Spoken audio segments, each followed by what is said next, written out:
Morning बच्चों आज पर अस नॉन कॉन्टैक्ट फोर्सेस क्या गए नॉन कॉन्टैक्ट को सो फोर्स यम न कॉन्टैक्ट आसन पान वन कहें फोर्स लग मगर कॉन्टैक्ट आसन पान वन कहें यमो एक्टिविटी दिसमस असे यथ मज क्या वन एक्टिविटी मज यह वन झूठ मैग्नेट्स नीयू कि मैग्नेट्स पान वन अट्रैक्ट करान अगर नॉर्थ साउथ तम कर अट्रैक्ट अगर साउथ साउथ करो तम कर रिपेल यह तुम पोर्मुत ऑलरेडी सिक्स्थस मज कि सेम डायरेक्शन सेम डायरेक्शंस अगर पॉजिटिव नेगेटिव तेल अट्रैक्ट अगर नेगेटिव नेगेटिव या पॉजिटिव पॉजिटिव तेल दे कर रिपेल ईच अदर तम कर दूर यह वन इम कर जो मैग्नेट बार नीन पान वन दूर थावन यह रोल यह थावन यह कर रोल अकिस इन पेंसिल त्रे थावन अत तल कर अकिस पे थावन पेंसिल यह सॉरी मैग्नेट पत् वुचन यह यमिक पॉजिटिव या यमिक नेगेटिव यह वुचन यह क्या कर इम कर ना अट्रैक्ट कहें इम कर रिपेल तो अगर पत् वुचो दोनवे वुचो इम सेम कर पत् कर ऑब्जर्व यह पक ब्रोह कुन यह गस अट्रैक्ट इथे कन वन यथ मज कि यह तुम पोर्मुत ऑलरेडी सिक्स्थस मज कि अट्रैक्शन या रिपल्शन दोन ऑब्जेक्टन हज कित पट गस या इथे कन पुल या पुश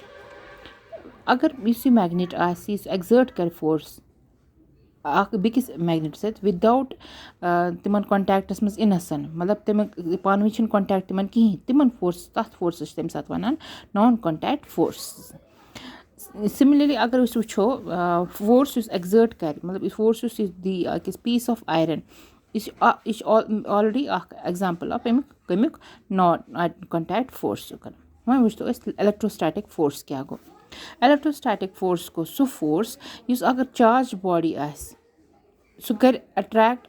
किस बिकिस चार्ज और अनचार्ज बॉडी सत तथ one electrostatic force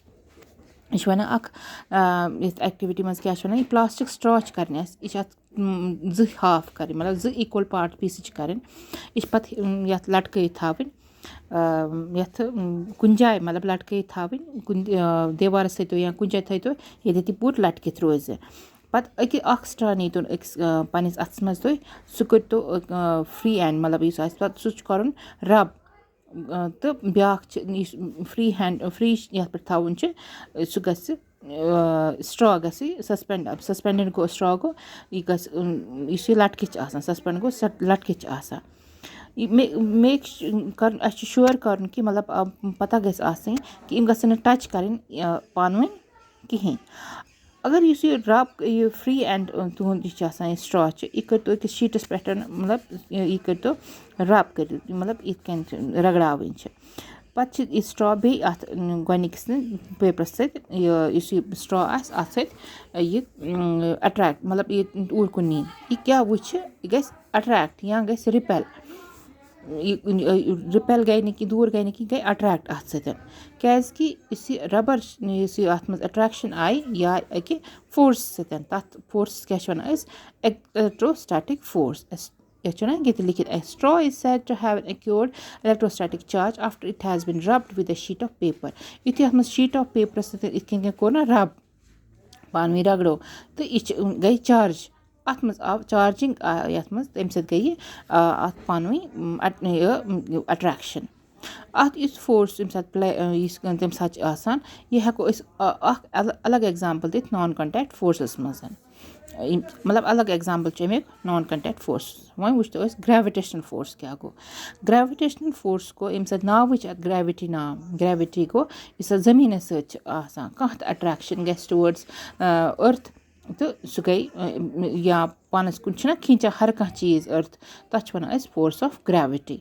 gravitational force या फोर्स ऑफ ग्रेविटी हर कह चीज़ इस तो हर दिमो दरित सह बोन अत करान ग्रेविटी पानस कुन कैच तो मतलब अगर पता कहीं अगर अगर वो पोई यह मतलब आब यह वन यह सह हमेशा पकान बोन कुन ग्राउंडस कुन यह हर खसान कहीं अगर टैप खुलावो कह नलक खुलावो नलकस त्रो यल सह गस पोई वस बोन यह ना कि हर खस या अगर रिवर वो या कह तो चीज़ वो तथ पाइच यह दार बोन कुन टुवर्ड्स अर्थ towards down आसान ना कि upwards. That means gravity use छु आसान अख property छि gravity आसान तो इस करन पानस कुन attract सारी चीज तथ force वनान अस gravitational force.